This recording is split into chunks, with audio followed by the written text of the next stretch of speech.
ist jetzt abgerundet.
Ich erst gewonnen.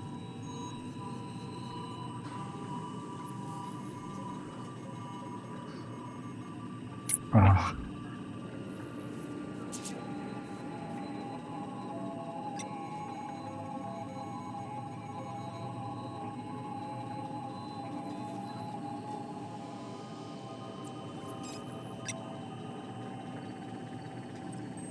Ja.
Okay.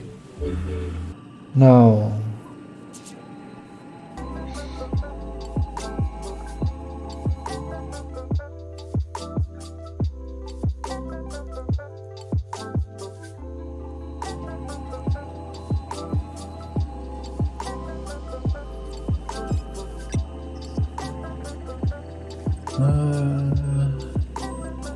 Yeah.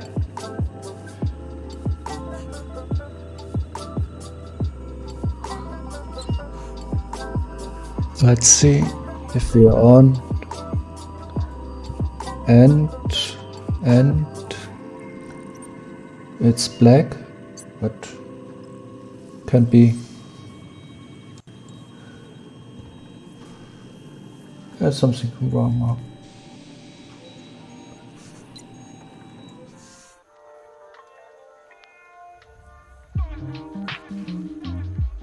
Okay. It's all right.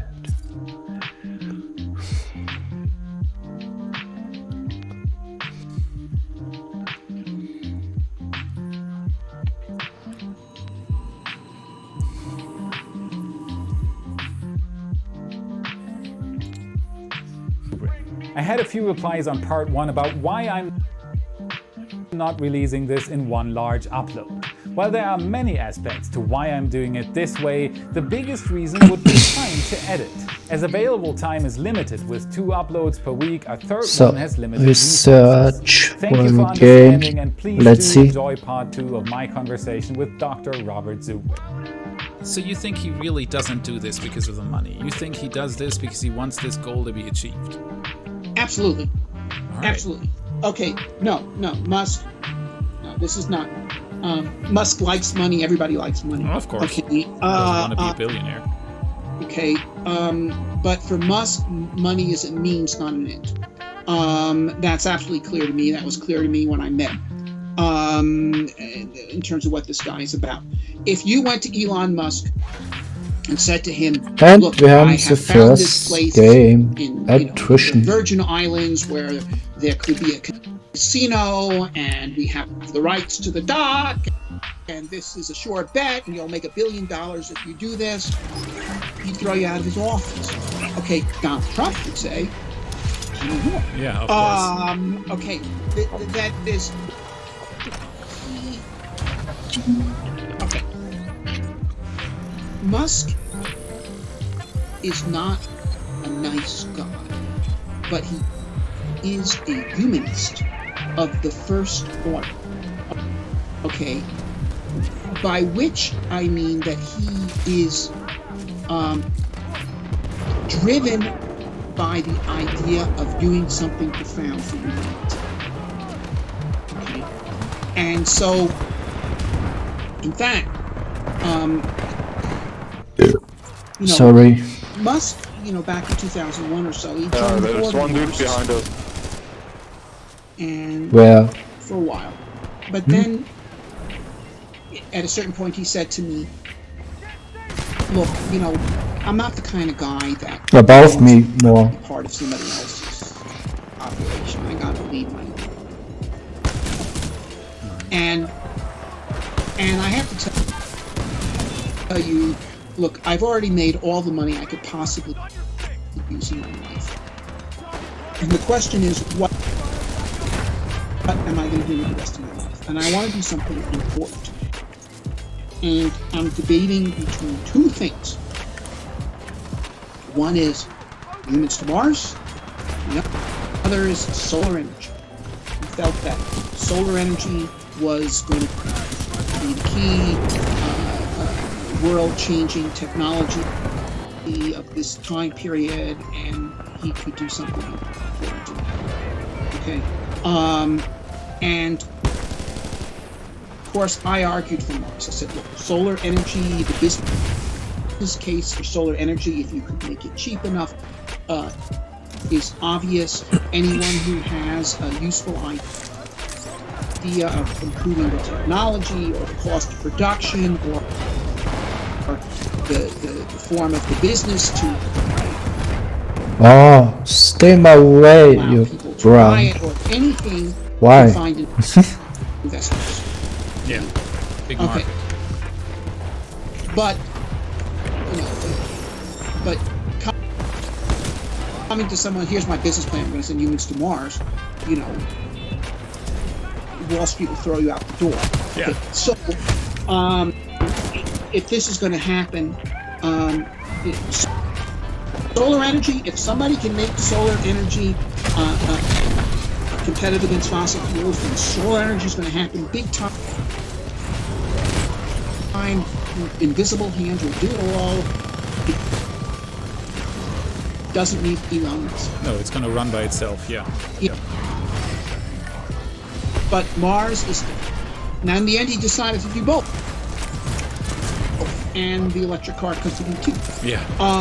And so if you look at these 3 bets, they all have that in common. Okay. He hasn't set up a chain of candy stores or furniture stores or, you know, whatever. Let's hold the Titans a little bit so we can fall together and overwhelm them. He's not Tell them interested. to trickle in slowly. What? Yeah. Yeah, right. So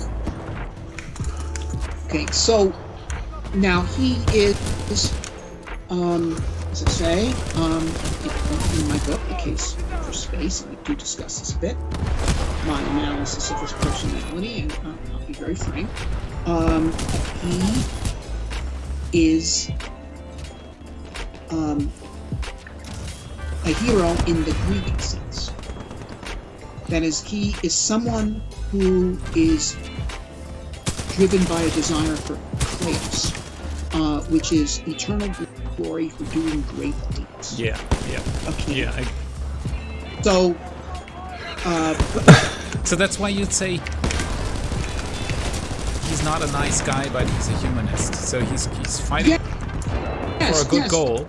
But why would you say he's not a nice guy? That kind well, of... he's no, Musk is a tough character. Okay. Okay, Musk is not Mother Teresa.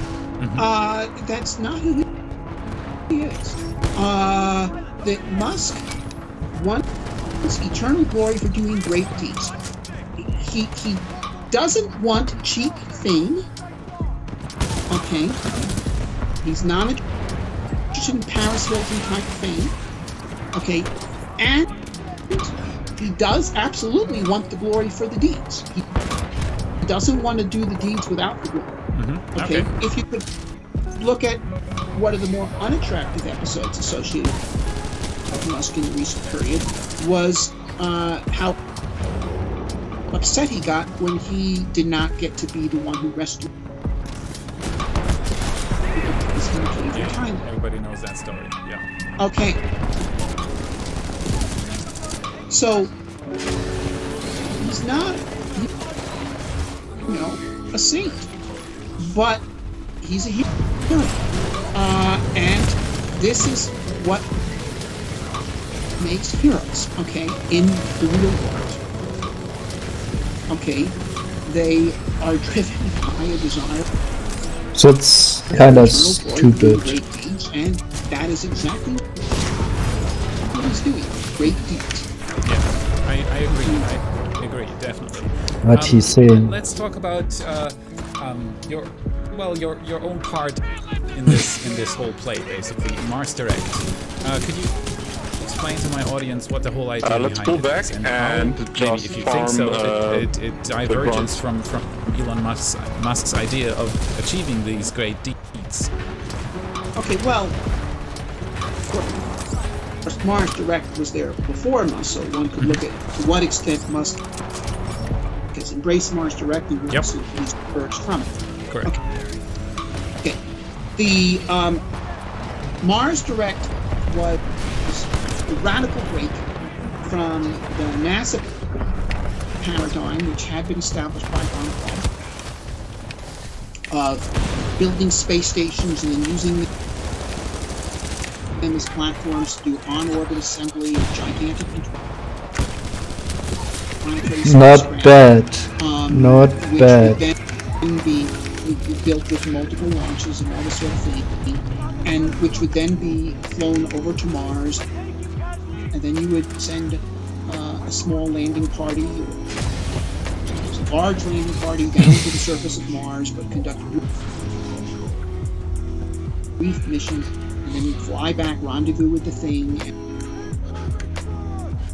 and come back to Earth. The paradigm I would talk about would be the NASA. Let's just collect Titans and then get an escape pipe.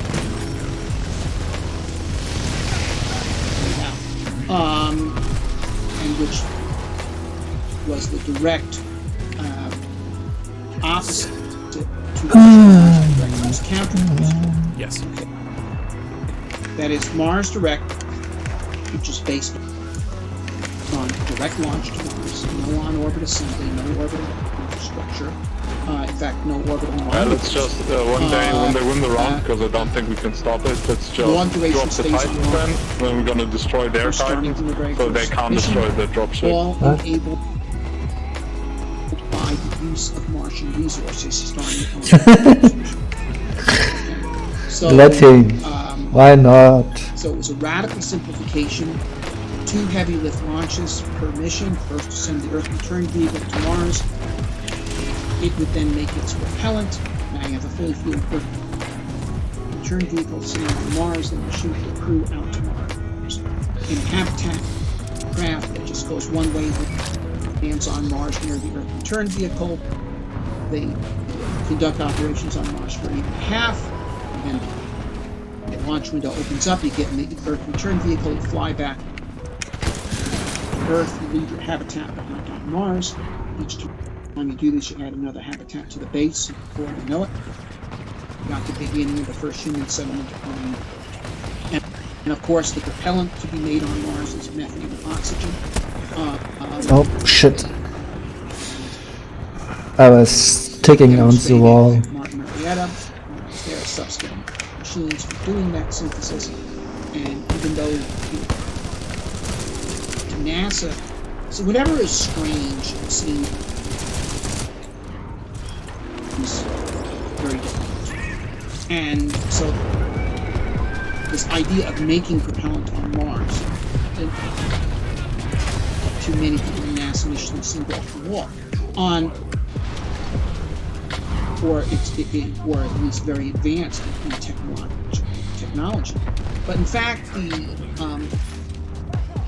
the processes involved in making methane and oxygen on Mars is 19th century industrial chemistry. Yeah, I talked to ESA scientists about that.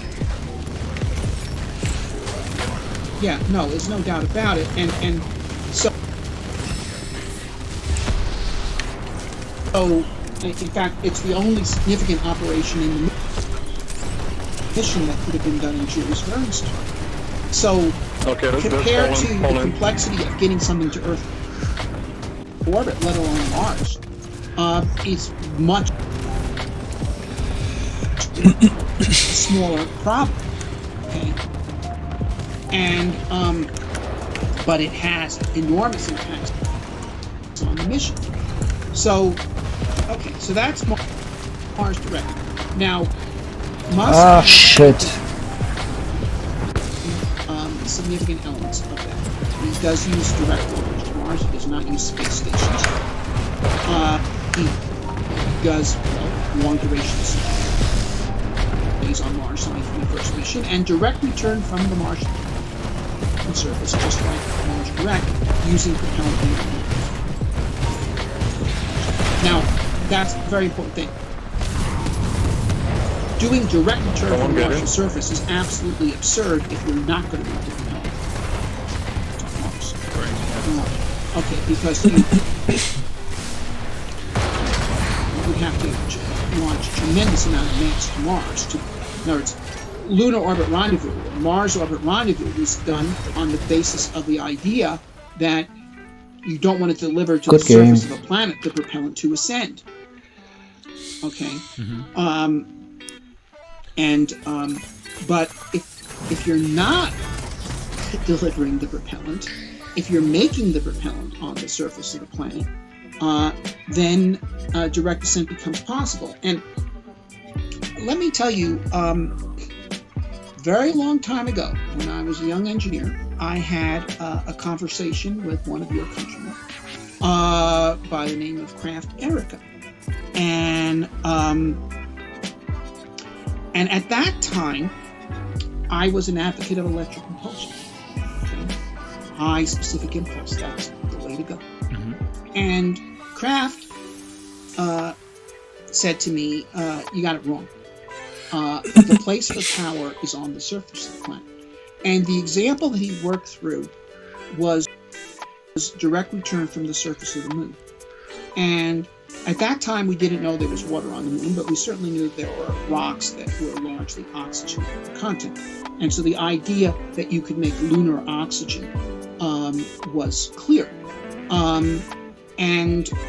So he said, look, we want to do direct return from the surface of the moon. We can make the oxygen on the surface of the moon. We only have to bring the hydrogen. Okay? And you burn oxygen with hydrogen in like an RL10 engine at a mixture ratio of 6:1. Yeah. So the total propellant is 7 times the hydrogen that you're bringing. Mm-hmm. Okay.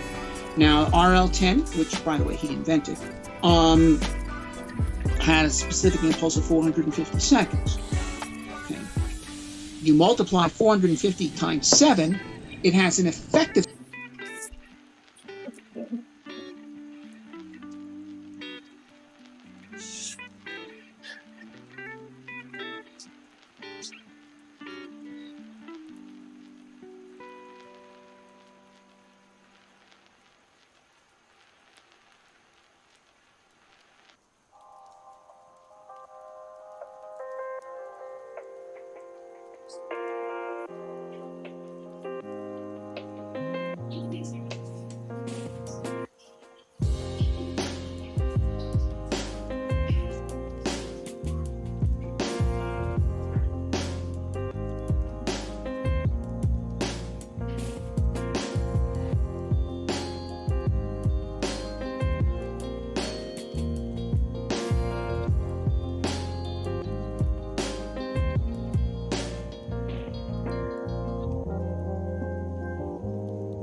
I'm back.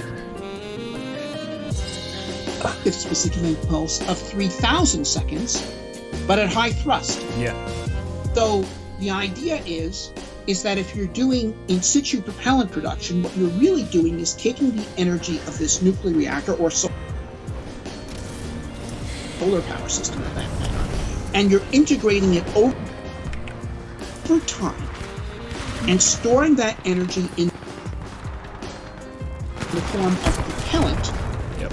okay, which you can then discharge at high thrust with a lightweight little RL10 instead of a gigantic space nuclear electric power system. Yes. And so that's the answer. And it was really that insight that drove me to conceive Mars Direct. In Mars Direct, in the original concept, we were bringing the hydrogen from Earth. Mm-hmm. Okay? Because we didn't know we could get hydrogen on Mars. We didn't know that there was... We knew the water at the poles, but we didn't want to go to the poles. So we didn't know that the water at mid-latitude. So, okay. You bring hydrogen to Mars, you combine that with CO2 to make methane oxygen. Okay. And here, the bullet hell. the propellant you're making to the hydrogen you're bringing is not 7-to-1 as it was for Kraft's lunar oxygen case, but 18-to-1. And in the specific impulse case, 370 seconds. This is method. Again, bullet hell. but 18 times 370 is it's like 7,000 seconds of effect. Specific impulse. Yes. At high thrust. So this is the answer. So this is why I'm a very strong advocate of space nuclear power on the surface of the planet. Okay. Because you could have a 100 kilowatt nuclear reactor produce this fuel, which you can then discharge at a rate that basically you need 100 gigawatt space nuclear power system to generate that much thrust. And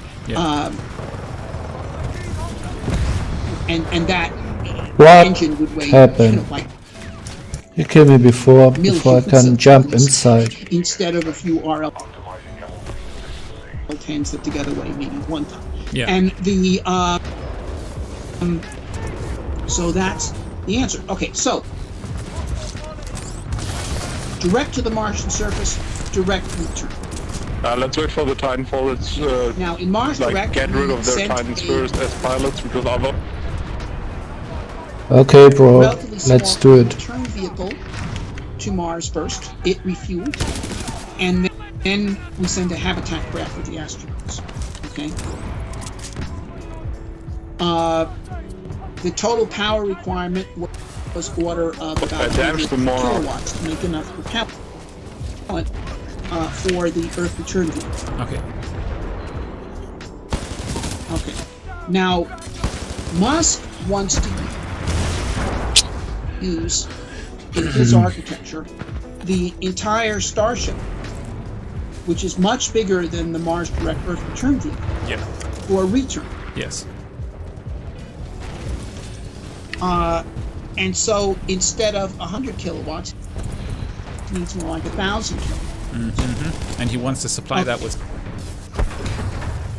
solar energy, right? Right, which is... Come on, guys, let's drop now. Well, which is if you And want to let's group up. Let them trickle to it. Highly enriched. That's what I thought too.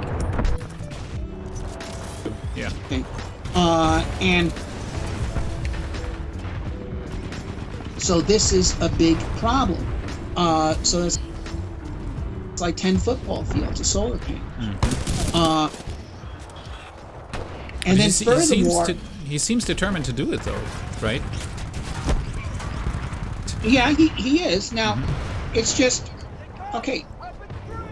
Now, just speaking as an engineer, I prefer to have a much smaller Earth return vehicle. Yeah. Okay, and especially if one views this in the context of a colonization program. Okay, if you send a starship to Mars, okay, now you've basically landed in Shit. on Mars. Yeah. Do you really want to send it back? Okay. Yeah. Okay. You know, and especially in the context of the fact that he wants to mass produce these things. Yeah. You could land a whole bunch of these things on Mars and have housing for a very large number of people. But isn't that what he wants to do? How many people are coming back? Okay. Then, furthermore, okay, so in terms of colonization, I'd want a smaller Earth return vehicle rather than, you know, producing massive amounts of propellant to send empty starships back to Earth. Now, furthermore, if we're looking at an exploration program to precede colonization, are exploration missions going to have 50 or 100 people in them? Doesn't seem... No, it's not really needed. But not. So here's the thing.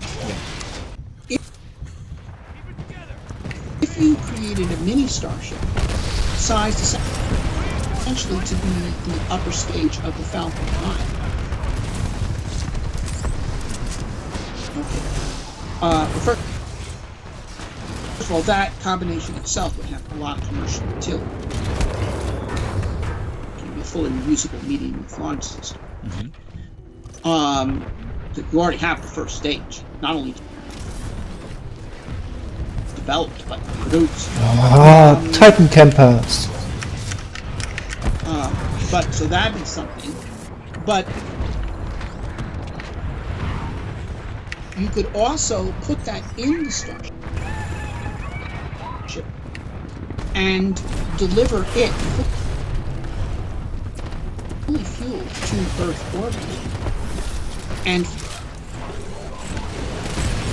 fly astronauts to Mars in that.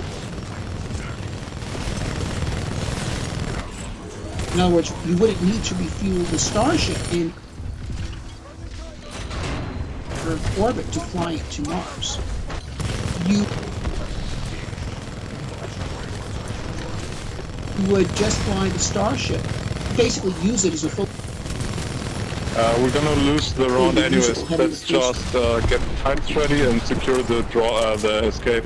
Yo, bro. Which, by the way, if you can really rapidly as most That's so funny. This guy is funny. He told me he thought he could use them the next day, but even if it's 10 days,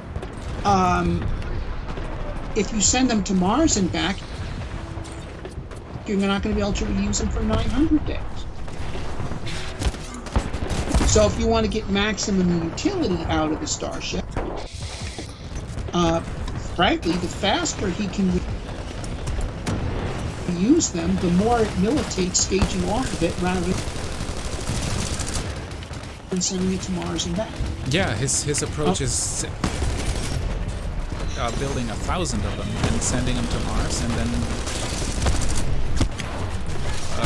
didn't he say that he wants to use them as habitats and as well, he will use some of them as habitats. yeah. The idea of using them as habitats is not without merit. You could have a lot of habitation space on Mars quite rapidly. But do you also want to use them as an Earth return? And that's where I believe that having two vehicles, full-size Starship and mini Starship, would be highly beneficial. Now, he's going to do it his way, okay? And I'll support the program. Damage to the tanks so much as they can't destroy the dropships. I just think that from an engineering point of view, he could eliminate a lot of problems by adopting the my Titan is it's a good Titan. It is to radically reduce the power requirement on Mars. Also, there's certain other issues. The full-size Starship could. I'm inside him. The First architecture they have on the moon is quite questionable because of the plume and pitching problem. That's look good. Could you elaborate that for my audience real quick? I know what you're talking about, but many won't. Gee, I forget the gentleman's name who's done the analysis of this. It's from Florida. When you land a craft on the moon, the rocket plume hits the ground and it blows away material.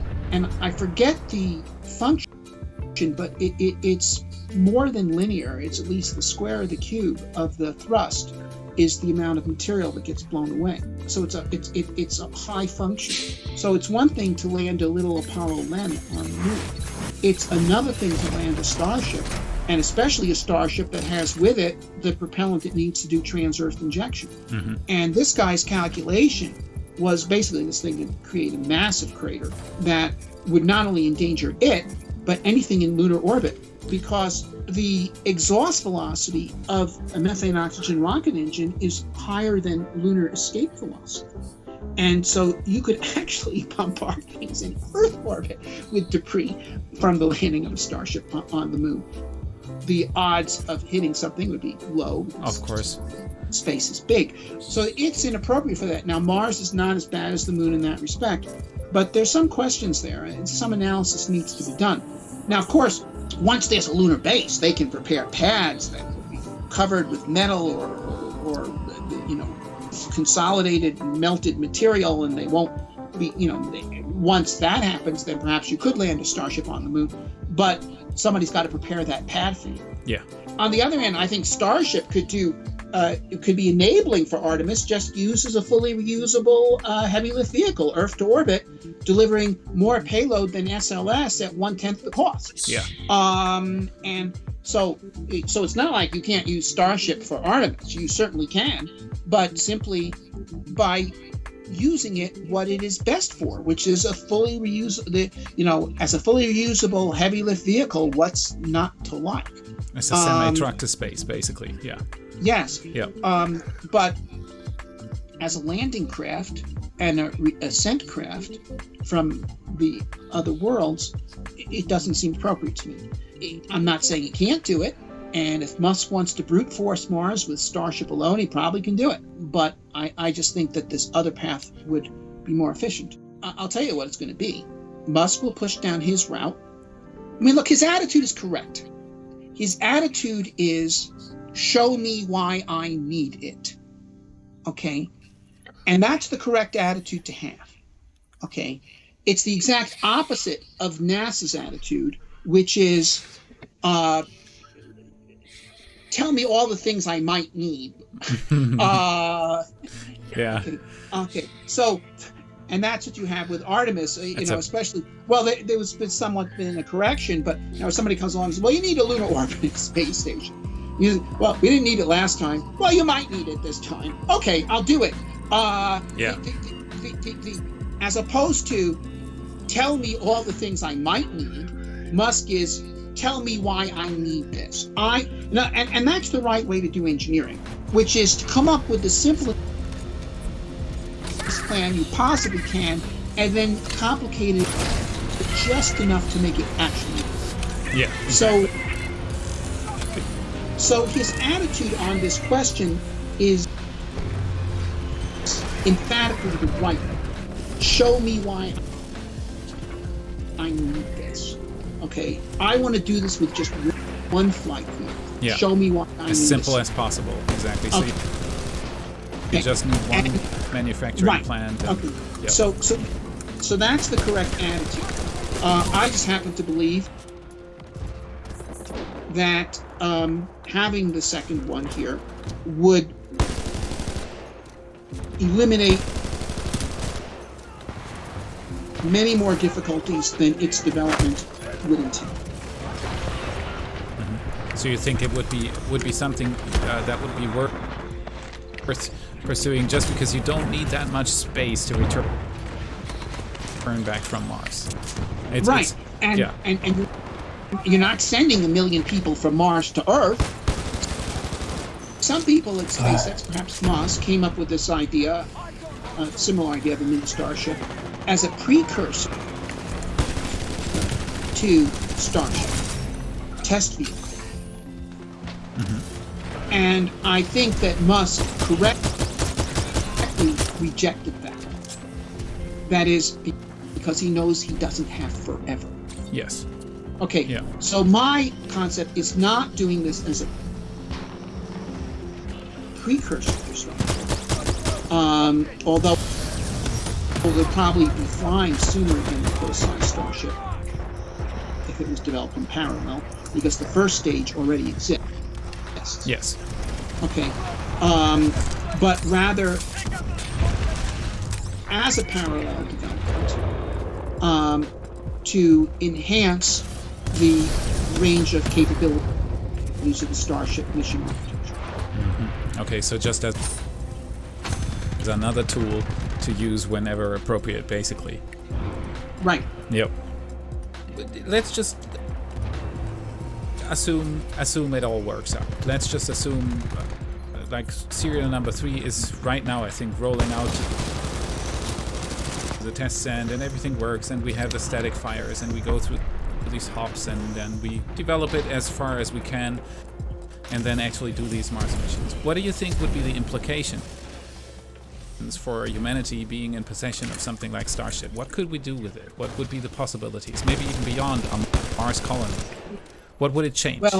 Well, first of all, okay. I still believe there's a role for NASA in this. And I believe that, okay, you know, if Starship is flying regularly to orbit by 2024, okay, and of course, Musk, you know, says he's going to fly to Mars by 2024. But yeah, it's going to be done tomorrow. Yeah. Yeah, right.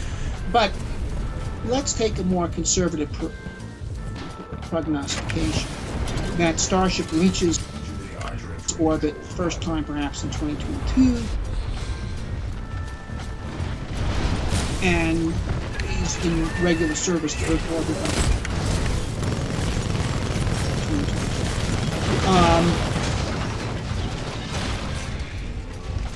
Someone's going to be elected president in 2024. And looking at this reality, look at that. Look at it go. And they're talking about sending it tomorrow. If we embrace this, could we have people on Mars by the end of my second term? The answer is yes. Mm-hmm. And will it cost hundreds of billions of dollars? No. Tens of billions of dollars? It might cost $10 billion.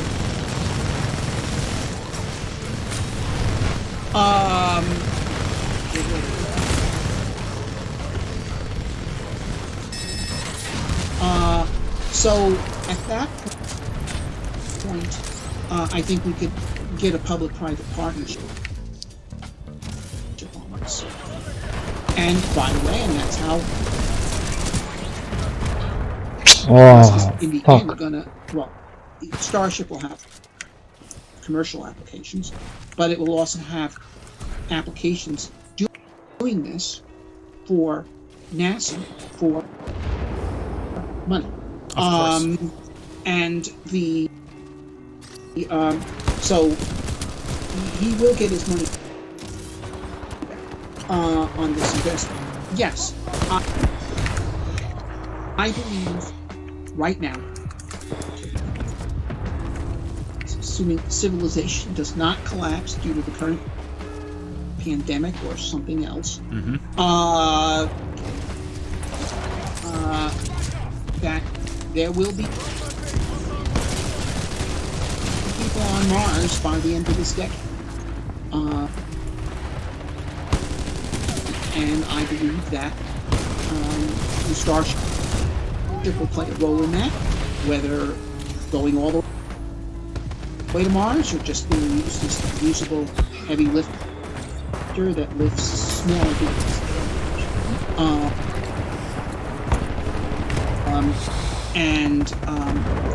And I think the implications of this are profound. I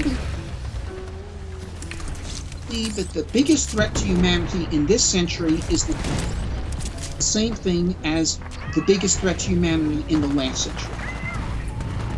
And that threat is not climate change, resource exhaustion, or meteorite impact.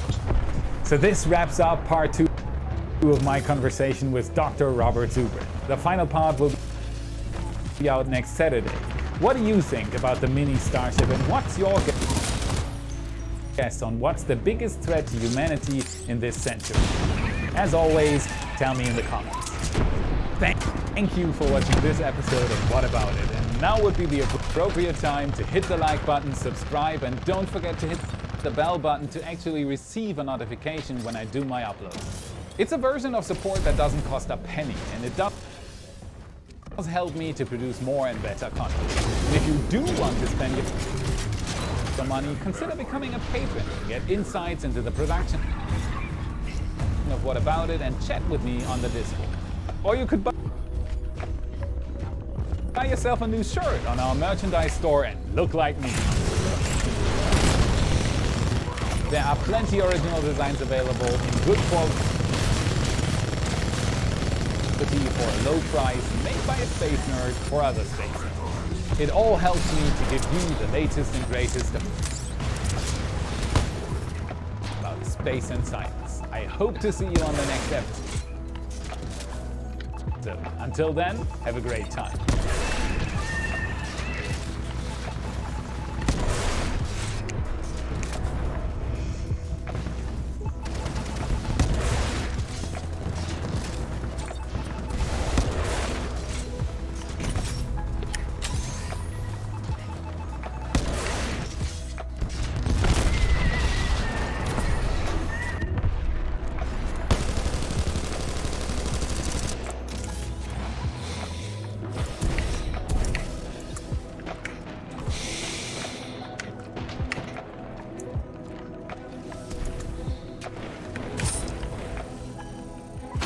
Big thanks go to Brilliant for sponsoring today's episode. SpaceX Starship updates and Rocket Lab mid-air retrieval tested.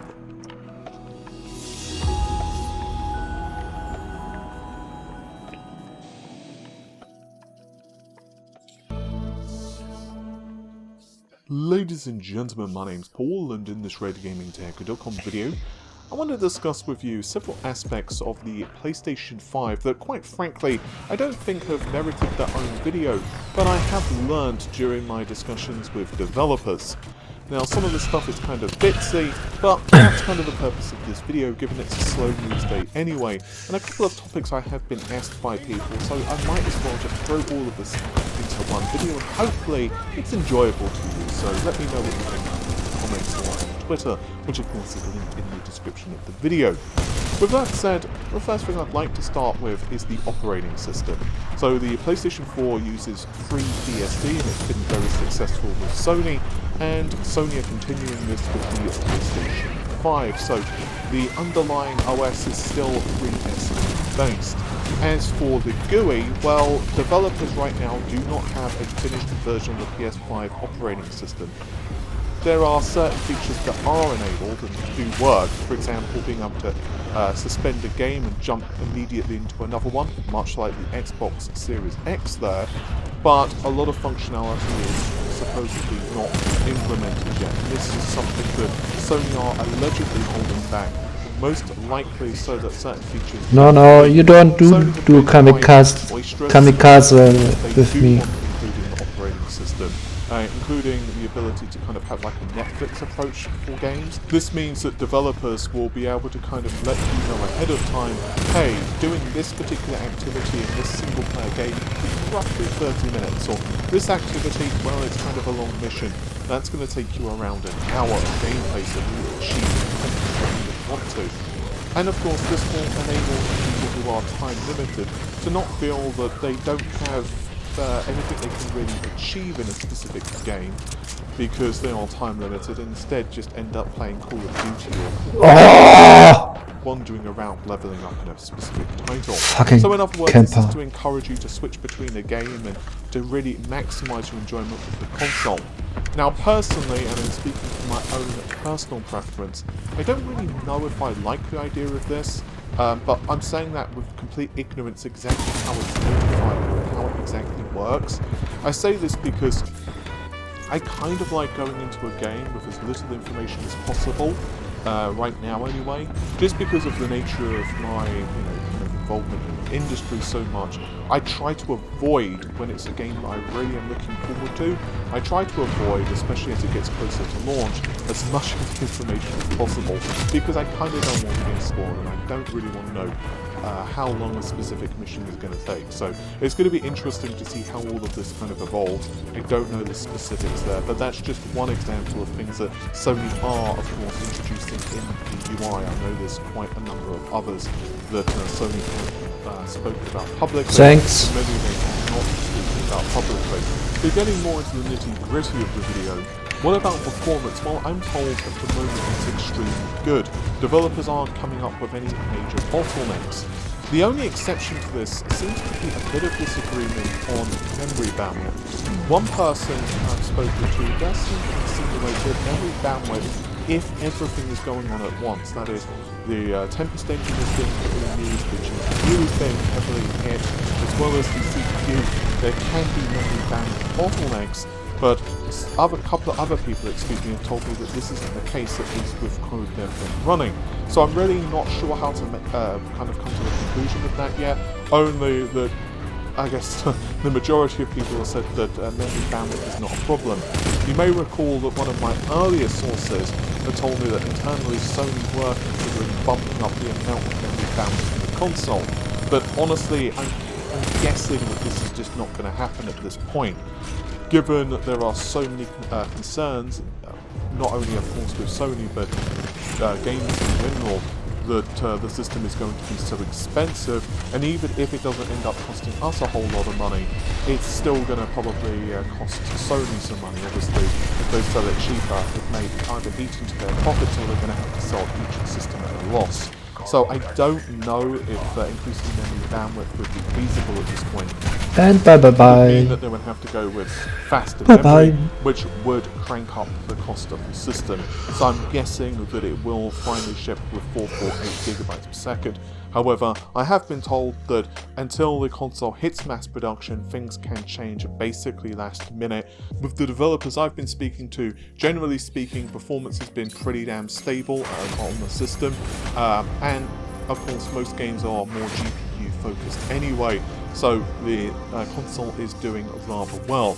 I'm also hearing that the Xbox Series X is also let's say, accomplishing what Microsoft have set out for. Unfortunately, I have fewer sources for the Xbox, which is just something that's kind of a fact of life. I am looking for more Xbox information, but most of the developers I've spoken to are providing me PS5 info. It's, to be honest with you, from my perspective, a little bit frustrating, and I would love to give you more Xbox leaks because I think it kind of balances stuff out on the channel. But I'm going to be honest with you, I have learned some stuff from developers who have kind of hinted some stuff about the Xbox, but most of the information I've received so far is for the PlayStation 5. I'm also going to echo real quick that developers have been really happy with the SSD inside the PlayStation 5. I will actually be putting out a video pretty soon focused on the SSD and some other facets of the system, especially how it compares to not only the previous generation, but also, of course, the Xbox Series X as well, as obviously their SSD approaches are rather different, to put it mildly. But the long story short in this video anyway is that the SSD has been a really big positive, at least according to the developers I've spoken to, and they've basically said that they don't really need to worry now about I/O performance because, quite frankly, the drive is just so fast. It's alleviating a lot of the concerns they've had in the past. So the performance of the Tempest engine so far does seem to be pretty great, and largely it does seem to be matching the claims of what Sony has put out with the Tempest engine, of course, back at the road to PS5. It's interesting though because one of the developers I've been speaking to says, according to the people he's been kind of speaking with in the industry, a lot of the excitement of both the Tempest engine and the Geometry engine really seem to be around virtual reality, and they do feel that PSVR for the next generation is going to be significantly better than what we have now with, of course, the PS4, and I don't just mean because obviously we have a more powerful GPU. One final thing, and that is GPU feature set. I said in a previous video that a desktop roadmap may not just influence consoles, but console roadmaps can also influence the desktop. It's kind of this synergy where if, for example, Microsoft and Sony request a feature on a GPU, well, AMD are going to say, you know what, that's actually a really good idea. We might as well implement that in future versions of RDNA. We've seen them do that, of course, in the past. Sony had quite a big influence, for example, in how compute queues, at least according to AMD themselves, were bumped up for the older architectures, the GCN. So I decided to do a bit of digging when it came to the PlayStation 5's feature set. And one thing I was told is that developers are extremely happy with the features inside the PlayStation 5 GPU. So honestly, I was not particularly happy with the answer, so I decided to do a bit of digging and ask, well, can you confirm what exactly the RDNA 2 feature set is for the PlayStation 5 and how it differs from the Xbox? And I basically got kind of a half answer after pushing and digging. And that is that, yes, the PlayStation 5 does have a very custom design, but I was also told to look at what Sony had done in the past. And Sony, as I mentioned a moment ago, do have a tendency to include architectural features from a future architecture. For example, the PS4 Pro's GPU is largely Aorus-based, but it also included Rapid and Math, which was a Vega-based feature. And as I mentioned earlier, the QQs of the PS4's GPU were also ramped up, despite the fact that at the time, the number of compute queues available on the GCN architecture was, well, under 2. And obviously, Sony requested that to be 8 compute queues with 8 Acer X27 engines. So there is quite a precedent for Sony to make some custom demands or to incorporate future architectures in their system. So I decided to kind of ask that question, does that mean there's RDNA 3 in the GPU? And they basically said, well, I'm not going to confirm that, all I'm going to say is that I would encourage you, and then they basically repeated themselves that I would encourage you to look at what Sony have done in the past. Unfortunately, one of the problems I'm having right now is a couple of developers don't necessarily have access to the latest kits, because even if they had the hardware in their studio, because of the nature of what's going on in the state of the world right now, it's a little more difficult for them to kind of get information on things that they maybe shouldn't have access to. So I'm hoping to learn a little bit more as soon as possible. I want to make this abundantly clear, I am not confirming RDNA 3 is present inside the PlayStation 5's GPU. Only with the conversations I've had, I would not be surprised if some features are present in the PlayStation 5 GPU. To elaborate a little bit further, from my conversations, it seems like Sony were extremely selective with the RDNA feature set. It is why Mark Cerny keeps pushing the fact it's a custom GPU. I can also tell you that Sony and Microsoft have a tremendous impact in AMD's direction for GPUs. They've had that for quite some time now, but from my understanding, it was perhaps even greater with RDNA. Indeed, we heard that Sony partially funded RDNA, but from my conversations and things I'm learning, I'm pretty sure that Microsoft had just as significant impact as Sony. So, to this end, AMD themselves obviously provide both console manufacturers a significant insight into what features they're planning naturally to include in their products, but also features that, for example, Sony are requesting for the PlayStation may find themselves eventually in, let's say, RDNA 3 or RDNA 4, however AMD's internal roadmaps will work. To this end, it's possible that the PlayStation 5's GPU only has RDNA 2 feature set at most, but from what my conversations have been with a couple of developers, it seems like there is at least some chance that the PS5's GPU does have features which are either completely custom to the PlayStation 5's GPU, which has been the case with PS4. After all, we saw with the PlayStation 4 volatile bit, which allows selective deletion of data in the level 2 cache, which was a feature that Mark Cerny and the rest of the engineers PlayStation really tilted for the asynchronous compute abilities of the console. Or it's possible that either AMD has a feature in RDNA 3 that Sony really wanted, or perhaps there was a really good feature that Sony themselves suggested for the PS5 GPU, which AMD will incorporate down the line. What I am 100% certain of is that both consoles have a lot of features, to be clear here, I am referring to hardware features, which have not been fully revealed yet. There is an awful lot of stuff on both machines, and that both machines are extremely capable. In summary then, from what I'm learning from developers, they really do like developing on the PlayStation 5 hardware. I'm told that it's easy to develop for, pretty much like the PlayStation 4, but has a lot of potential if they do decide to really dig into the nitty-gritty of the machine. Once again, for example, exploiting what the Geometry engine can do. I've also told that the performance has been really stable, they're really happy with the SSD, and as for the Xbox Series X, I do have a lot less information about that console, but from what little I am able to dig out, developers are extremely happy with the system overall so far. It does seem to be pretty much living up to the hype that Microsoft are putting out for the machine. But it does seem that while the GPU is tremendously powerful, with its 52 units and 12.1 performance, it may take developers longer to Ouch! leverage it. You hurt me inside.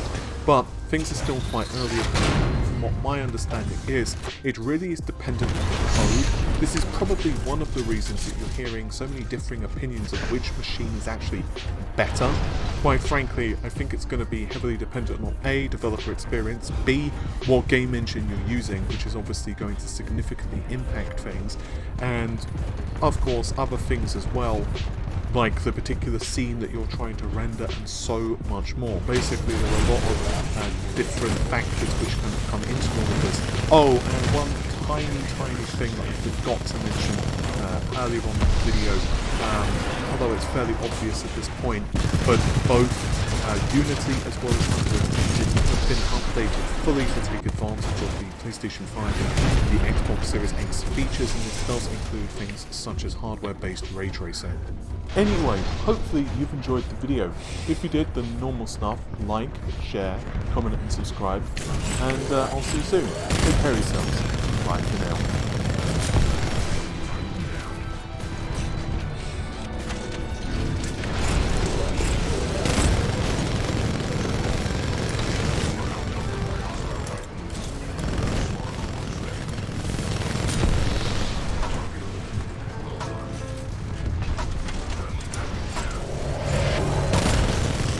As the year continues and we get closer and closer to the launch of the PlayStation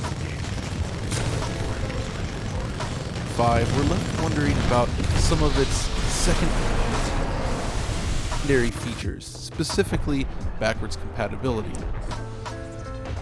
Now, Sony is no stranger to backwards compatibility, having excellent implementations in consoles such as PlayStation 2 and the early PlayStation 3 systems, but this disappeared completely with PlayStation 4, yet they are now promising compatibility with PS4 games going forward on PlayStation 5. But there are some caveats around this. So I wanted to discuss some games that could benefit from PlayStation 5 backwards compatibility, while also looking at the limitations and place some realistic expectations of what we can expect. To do that, by the legendary Richard Ledbetter. Legendary. Hello, John. How are you? My equally legendary colleague. Oh, I'm doing wonderful. Yeah, you know, looking back over this library again, it did get me thinking about all the lovely enhancements we might get. But I guess we have to temper expectations first with a little dose of reality and consider the potential limitations. Yeah, okay, so where do we start